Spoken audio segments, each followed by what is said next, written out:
It is April. It's the last month for us to teach new skills. And so what we're going to do is practice the idea and have them have the goal of I can add and subtract when they're mixed up together. This is a moment for us to have them paying attention to that plus or minus symbol and the expressions because we know kids ignore that. They just do whatever you tell them to do it, and we want them to be thinking.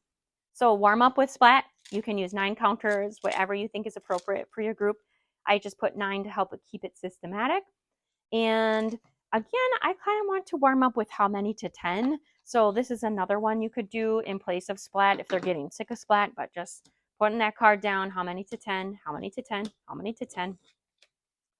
And then we're going to start to play around with the idea of plus or minus, paying attention to it. Now the problem is these are 2 different types of cards. So I wouldn't use these cards to practice looking for that because they'll just see this card and recognize that it's subtraction. And here they'll just see this card and recognize that it's plus. Not to mention these are horizontal, these are vertical. So we want to expose them to both horizontal and vertical.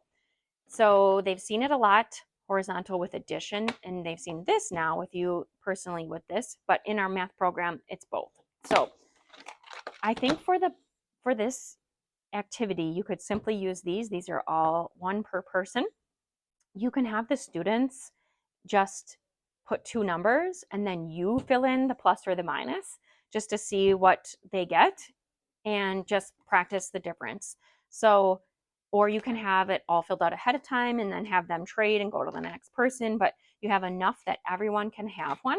And so just give them any that are within 10, 9 minus 4, 4 plus 5, 7 minus 3. Just keep on making them check for the sign. You also could have other flashcards if you have flashcards, but either way, you're telling them check the sign first, then solve.